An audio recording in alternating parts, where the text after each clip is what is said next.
பிளெண்டரில் நம்ம எப்படி ஒரு டீ கிளாஸ் மேக் பண்ணி அப்புறமா அதுக்கு ஷேடிங்லாம் கொடுத்து டீயை ஊற்றி இமேஜாக ரெண்டர் பண்ணுறது அப்படின்றது தான் நம்ம பார்க்க போகிறோம். வாங்க பார்க்கலாம். ஃபர்ஸ்ட்டு ஆட் சிலிண்டர், அதுக்கு வந்து 13 வெர்டெக்ஸ் வச்சாச்சு. அப்புறம் எடிட் மோடில் போய் இந்த மாதிரி கம்மி பண்ணிவிட்டு அதுக்கப்புறமா அதை எக்ஸ்ட்ரூட் கொடுத்து ஸ்கேல் பண்ணிவிட்டு அதுக்கப்புறமா மறுபடியும் எக்ஸ்ட்ரூட் கொடுத்து அதுக்கப்புறமா கீழே இருக்கிற ஃபேஸஸில் ஆல்ட்டை பிடிச்சி செலக்ட் பண்ணுங்கள். அப்புறம் இன்செட் பண்ணுங்கள். இந்த ப்ராப்ளத்தை செலக்ட், அதாவது இண்டிவிஜுவல் கொடுத்துட்டிங்கன்னா இந்த ப்ராப்ளம் சால்வ் ஆயிரும். அப்புறம் ஸ்கேல் பண்ணுங்கள். அதுக்கப்புறமா இன்செட் பண்ணுங்கள் மேலே. அதுக்கப்புறமா 3 அழுத்திட்டு ஒயர் ஃப்ரேம் வச்சுட்டு எக்ஸ்ட்ரூட் பண்ணுங்கள் கீழே. அப்புறம் ஸ்கேல் பண்ணி உள்ளே வச்சுருங்க. அவ்வளோதான். இப்போ நம்ம கிளாஸ் மேக் பண்ணியாச்சு. ஆனால் இது இன்னும் முழுசாக முடிக்கல. ஸோ மாடிஃபயரில் ஆட் மாடிஃபயர் கொடுத்து சப்டிவிஷன் சர்ஃபேஸ் ஆட் பண்ணி அப்புறமா எடிட் மோடில் போய் அதில் லூப் கட்ஸு எல்லா இடத்துலையும் கொடுத்து ஸ்மூத் ஆக்கிக்கலாம். ஓகேவா? கிளாஸை ஸ்மூத் ஆக்கிறதுக்கு தான் நம்ம வந்து அந்த சப்டிவிஷன் சர்ஃபேஸு யூஸ் பண்ணுறோம். ஓகேங்களா? அடுத்து பார்த்திங்கன்னா இதெல்லாம் பண்ணி முடித்த பிறகு அந்த மாடிஃபயரை அப்ளை பண்ணிடுங்க. ஓகேங்களா? அடுத்து நம்ம என்ன பண்ண போகிறோம், அதாவது கிளாஸ் மேக் பண்ணியாச்சு.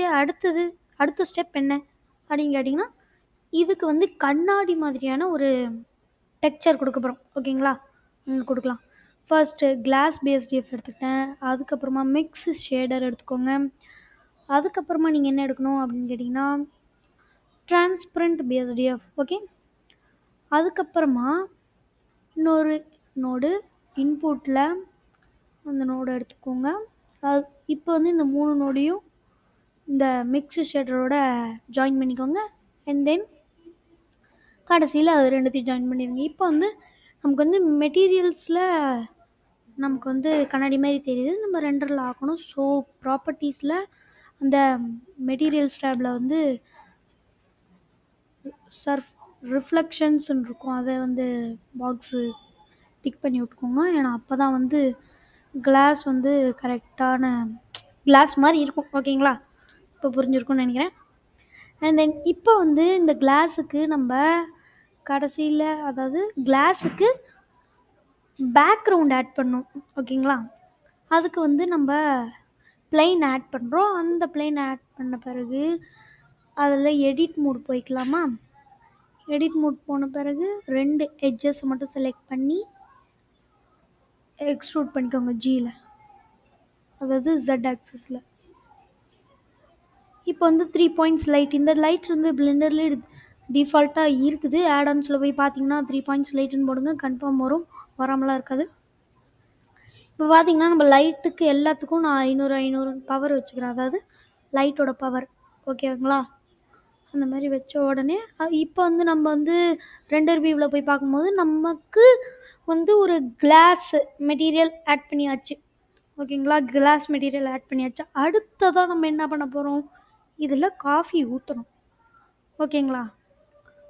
அதுக்கு நம்ம வந்து ஃபஸ்ட்டு நம்ம இதுக்கு போய்க்கலாம், சாலிட் மோட் போயாச்சா? அதில் வந்து ஸ்பியர் ஆட் பண்ணலாம். ஏன்னா நம்ம வந்து வாட்டர் சிமுலேஷன் பண்ண போகிறோம். ஸோ அதுக்கு ஸ்பியர் தேவை. ஸ்பியருக்கு அதுக்கு சிமுலேஷன் ஆட் பண்ணுறதுக்கு குயிக் எஃபெக்ட்ஸில் அதில் குயிக் லிக்விட்ஸ்ன்னு இருக்கும், அதை ஆட் பண்ணிக்கோங்க. அதை ஆட் பண்ணோடனே இந்த பாக்ஸை வந்து கரெக்டாக ப்ளேஸ் பண்ணிக்கோங்க. அந்த கிளாஸுக்கும் அந்த ஸ்பியருக்கும் நான் ப்ளேஸ் பண்ணிவிட்டேன். அதுக்கப்புறமா என்னென்னு பார்த்தீங்கன்னா அந்த ஸ்பியருக்கு ஜாமெண்ட்ரின்னு இருக்கும். ஸ்பியர் கிளிக் பண்ணி ஃபிசிக்ஸில் பார்த்தீங்கன்னா ஜாமெண்ட்ரின்னு இருக்கும், அதை வந்து மாற்றிக்கோங்க. இல்லை இன்ஃப்ளோன்னு மாற்றிக்கோங்க. அந்த பாக்ஸுக்கு வந்து ரெசல்யூஷன் 100 வச்சோம்ல, எதுக்கு வச்சோம் அப்படின்னு கேட்டிங்கன்னா, இப்போ வந்து ஒரு வாட்டரை கிளாஸில் ஃபோர்ஸாக ஊற்றுனீங்கன்னா அது எப்படி பறக்குமோ, அதாவது தெரிக்கும்ல, அந்த எஃபெக்ட் வரணுன்றதுக்காக ரெசல்யூஷன் வைக்கிறோம். அப்புறம் மிஷி கொடுத்து ஆட் பண்ணி பேக் ஆல் கொடுத்துட்றோம். தென் எங்கேயும் சேவ் ஆக வேண்டாம். ஸோ அதனால் சேவ் ஆக வேண்டாம்னு சொல்லிட்டு அப்புறம் எண்டு ஃப்ரேம் வந்து 100 வச்சுக்கலாம். இப்போ ஆல் கொடுத்துட்டு பேக் ஆல் கொடுத்துடலாம். இதெல்லாம் கொடுக்கறதுக்கு முன்னாடி நம்ம முன்னாடியே கிளாஸுக்கு வந்து ஃப்ளூயிட் ஆட் பண்ணி அதுக்கப்புறமா அந்த டைப்பில் எஃபெக்டர்னு கொடுத்தோம். அது நீங்கள் பார்த்துருக்க மாட்டீங்கன்னு நினைக்கிறேன். எதுக்கு எஃபெக்டர் கொடுத்தோம்னா, ஏன்னா வந்து கிளாஸில் பட்டு தேய்க்கணும். ஸோ கிளாஸுக்குள்ளே பட்டுட்டு தான் அந்த பாக்ஸில் பண்ணோம் அப்படின்றதுக்காக எஃபெக்டர் கிளாஸுக்கு ஆட் பண்ணியிருக்கோம்.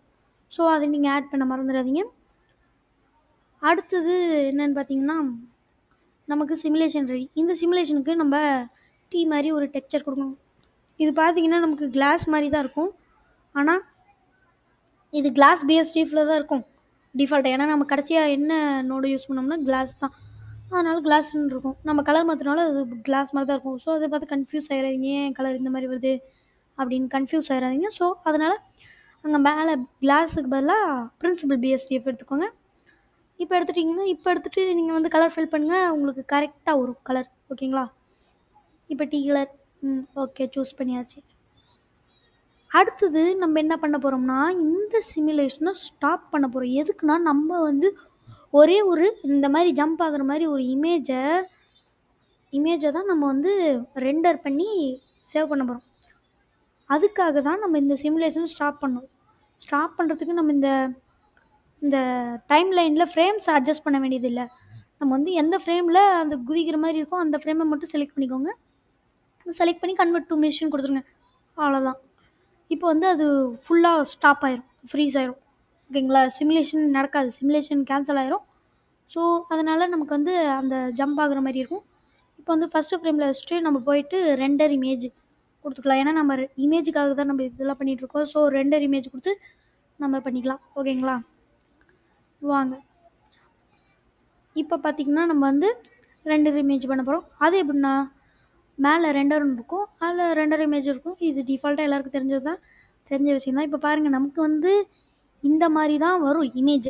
ஸோ கேமரா ரெண்டர் இமேஜ் கொடுக்கறதுக்கு முன்னாடி நீங்கள் கேமரா செட் பண்ணி எந்த மாதிரி போஸில் இருக்கணும் அப்படின்றத கொஞ்சம் பார்த்து வச்சுக்கோங்க. அதுக்கு ஒரு தகவலுக்காக சொல்கிறேன், ஏன்னா அப்போ தான் கரெக்டாக இருக்கும். இப்போ வந்து நம்ம இமேஜ் ரெண்டர் ஆகிடுச்சு. பார்த்திங்கன்னா இப்படி தான் இருக்கும். நான் சொன்னல கேமராலாம் அட்ஜஸ்ட் பண்ணி வச்சுக்கோங்க. நான் அதனால தான் முன்னாடி கேமராலாம் அட்ஜஸ்ட் பண்ணி வச்சிட்டேன்.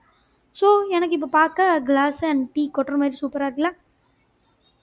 இப்போ வந்து எல்லாருக்கும் இன்னொரு டவுட் இருக்கும். இந்த கிளாஸு எல்லாத்தையும் மேக் பண்ணிச்சு. இப்போ இது எனக்கு கம்ப்யூட்டரில் எங்கேயுமே சேவ் ஆகலை. எப்படி சேவ் பண்ணுறதுன்னு பார்த்துலாமா? அங்கே பார்க்கலாம். ஃபர்ஸ்ட் என்ன பண்ணோம், மேலே இமேஜஸில் சேவ்னு இருக்கும், சேவ் பண்ணிக்கலாம். உங்கள் இஷ்டம் தான், எங்கே சேவ் பண்ணுமோ சேவ் பண்ணிக்கலாம். நான் இமேஜஸில் சேவ் பண்ணிக்கலாம், அவ்வளோதான். இப்போ பார்த்தீங்கன்னா சேவ் ஆஸ்னு ஒன்று இருக்கும். நீங்கள் வந்து இந்த இமேஜில் ஏதாவது கரெக்ஷன் இருக்குன்னா மாடலிங் போய் கரெக்ஷன் பண்ணிட்டு மறுபடியும் ரெண்டரை இமேஜ் கொடுத்துட்டு வரும்போது நீங்கள் அதே இமேஜை மறுபடியும் மாற்றுறீங்க அப்படின்னா மறுபடியும் சேவே கொடுத்துக்கலாம். இல்லை எனக்கு இது இன்னொரு இமேஜாக வரணும் அப்படின்னா சேவ் ஆஸ் கொடுத்துக்கலாம். ஓகேங்களா? இந்த மாதிரி பிளெண்டரில் டிப்ஸ் அண்ட் ட்ரிக்ஸை தெரிஞ்சுக்க நம்ம யூடியூப் சேனல் சப்ஸ்கிரைப் பண்ணிக்கோங்க. அப்போ தான் நான் போகிற வீடியோஸில் உங்களுக்கு நோட்டிஃபை ஆகும். மீண்டும் அடுத்த வீடியோவில் சந்திக்கலாம். டாடா, பாய்.